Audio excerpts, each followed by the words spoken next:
Halo bos, sebelum menonton video ini, jangan lupa siapkan kopi, camilan, serta sebatang rokok apabila Anda merokok. Apabila tidak, ya sudah lah. Oke, kembali ke judul. Benda kecil mungil tak berdaya dan tak pernah mengetahui ayah dan ibunya ini adalah Xiaomi Fimi Pang. Dia saya temukan di dalam sebuah kardus yang terbungkus plastik di atas etalase sebuah toko kamera di Mangga 2 Square. Setelah saya adopsi dan saya bawa pulang ke kampung halaman di Jawa Timur, ternyata seperti inilah kelakuannya. Yang pertama, ternyata dia membawa sebuah bag yang berfungsi melindungi dirinya. Jadi untuk bagnya sendiri seperti ini memiliki gantungan, lalu di dalamnya ada tempat penyimpanan unit, lalu di sini ada resleting lagi. Ini bisa difungsikan untuk menyimpan kabel pengecas ya.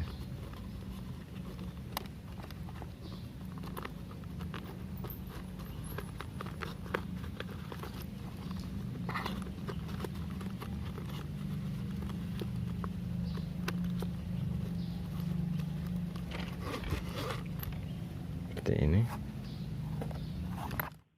Yang kedua, di dalam kardus tempat saya menemukan dia ada sebuah buku panduan dan kabel USB Type-C tanpa adaptor pengecas.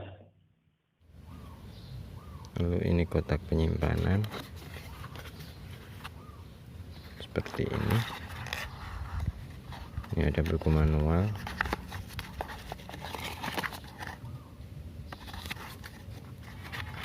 Lalu ada penyerap lembab. Ya, cuma ini aja.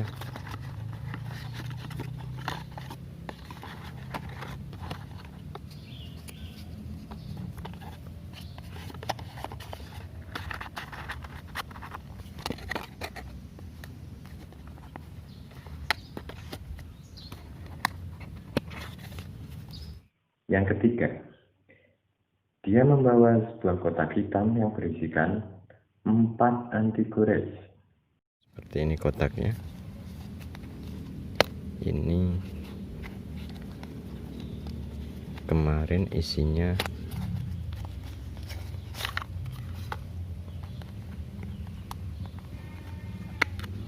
seperti ini kotaknya. Seperti ini isinya.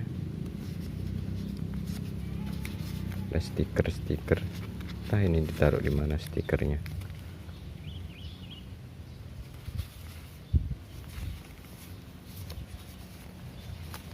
Seperti ini anti goresnya.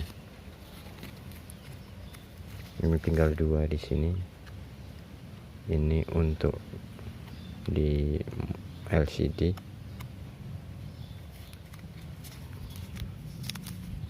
Oh, ini yang udah saya pasang ternyata.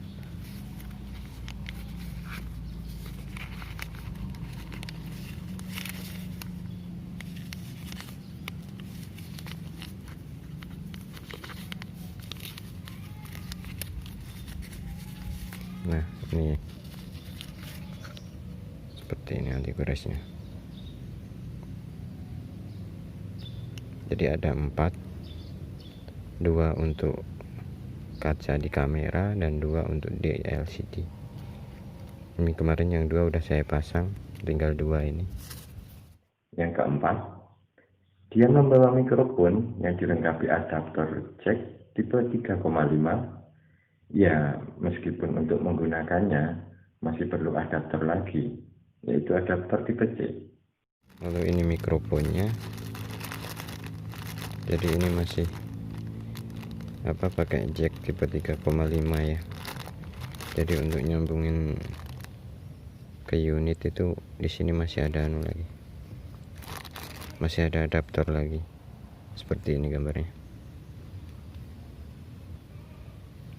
Setelah saya dekati dan menanyakan informasi tentang dirinya, inilah yang saya temukan. 1. Dia dilengkapi dua buah tombol, yakni sebuah tombol power dan joystick. Seperti ini. Jadi di sini ada dua buah tombol. Ini tombol power dan ini joystick yang bisa buat mengarahkan kamera mau ke arah mana. Bisa ke atas, ke bawah, ke samping kanan, samping kiri. Yang kedua, LCD berukuran 1,22 in dengan resolusi 240x240 untuk mempermudah dalam pengambilan gambar. Ini untuk LCD-nya.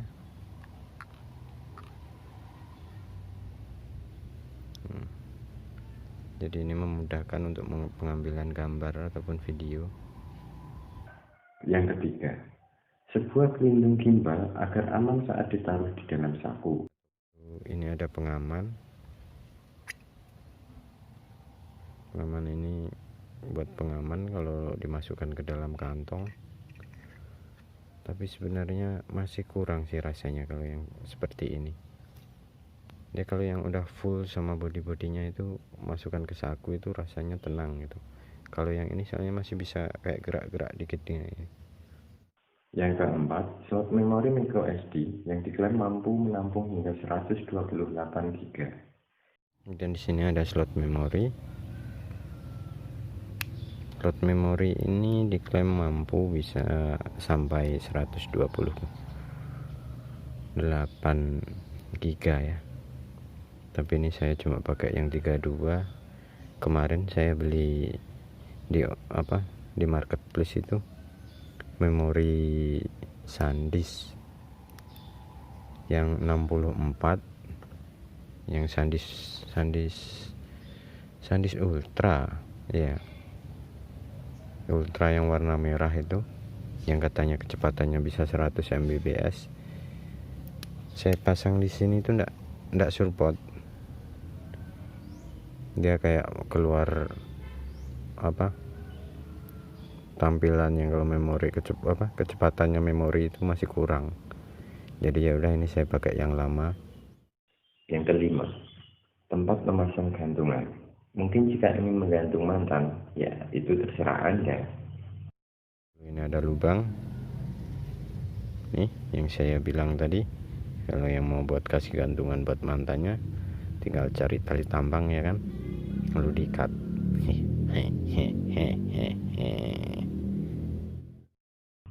Yang keenam, ada port USB tipe C.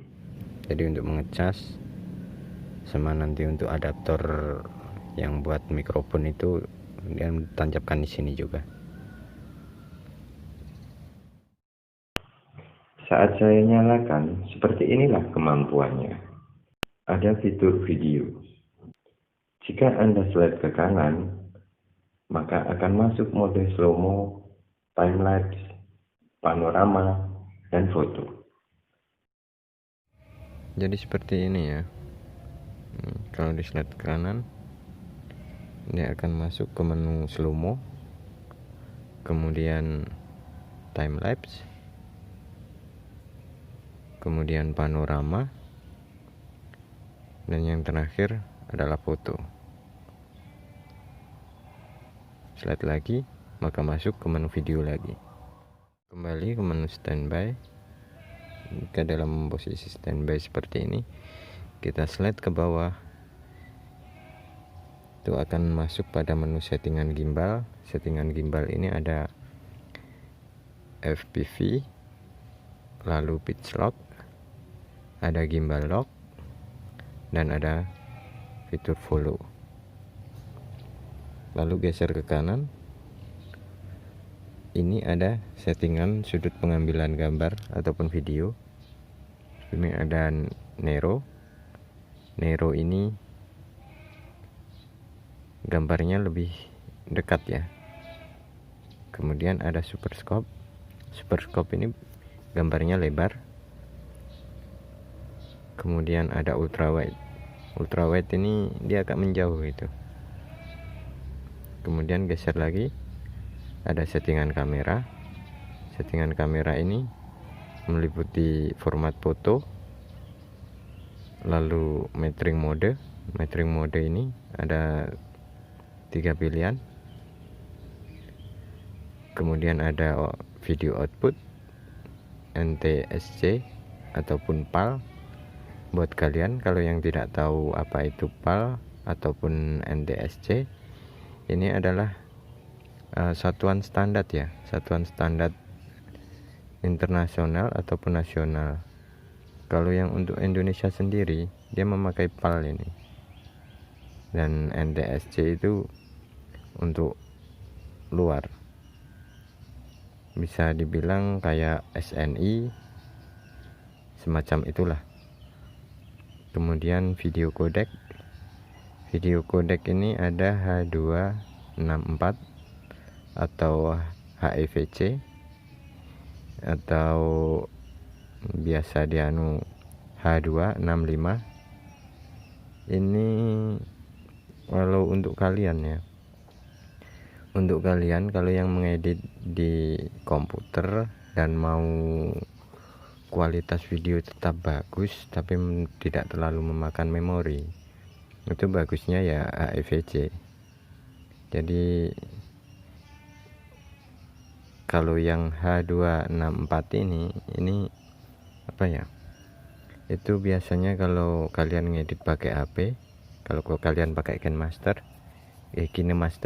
kalau kalian pakai KineMaster itu, kalau kalian pakai HEVC dia tidak akan bisa terbaca ya, tidak akan bisa diedit. Tapi kalau kalian pakai H264 ini bisa langsung diedit. Lalu slide ke kanan lagi, di sini ada settingan LCD. Jadi kalian mau yang normal atau di sini ada disediakan fish eye. Jadi dia cenderung cembung, cenderung melengkung gambarnya. Kalau saya sih suka yang natural aja. Lalu kembali ke menu tadi ya. Tadi udah sampai di kamera setting. Ini jika digeser lagi, ini akan masuk ke gimbal setting. Masuk menu gimbal setting ya. Gimbal setting ini ada pilihan. Ini untuk menentukan kecepatan joystick. Di sini disediakan pilihan mulai dari 1 sampai 10 yang paling cepat. Jadi semakin tinggi angka yang ada di layar, berarti itu kecepatan joysticknya untuk memutar kamera ini makin cepat juga ya. Terus ada lagi follow speed. Follow speed ini dia seperti ini ya. Jadi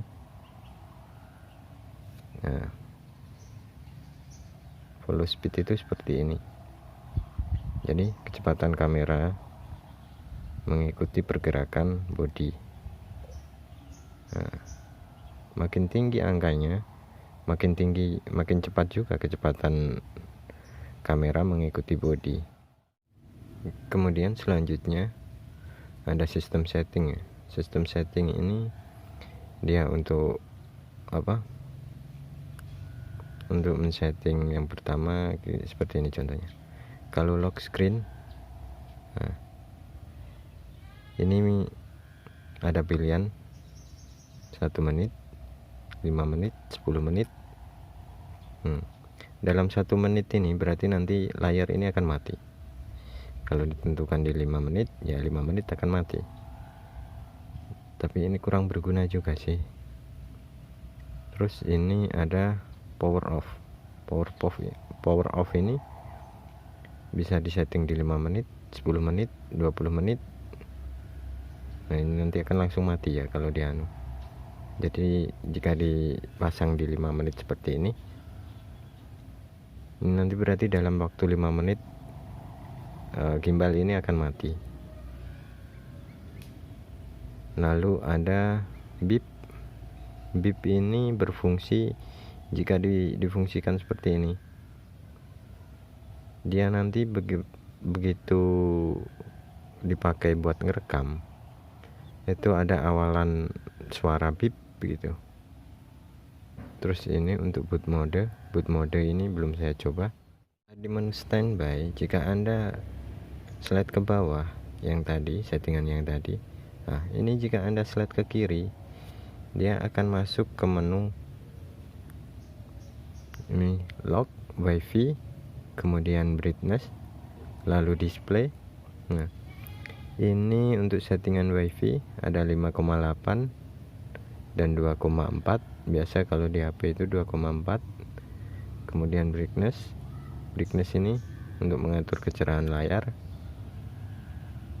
Kalau saya pakai yang paling redup ya. Kemudian display. Nah, display ini untuk mengatur tampilan di menu standby tadi. Nah, kalau dibuat seperti ini, dia akan full.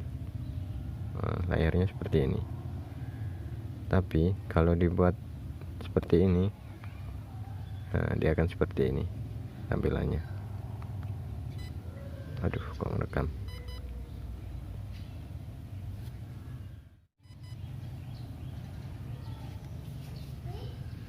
Seperti ini contohnya ya.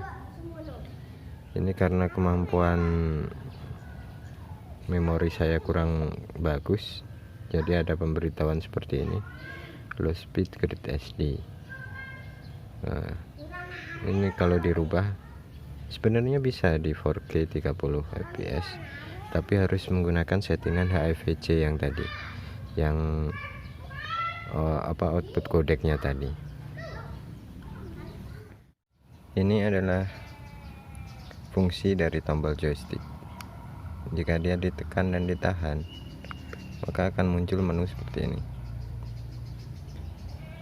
Nah, jika ini diarahkan ke atas, maka akan masuk pada menu zoom.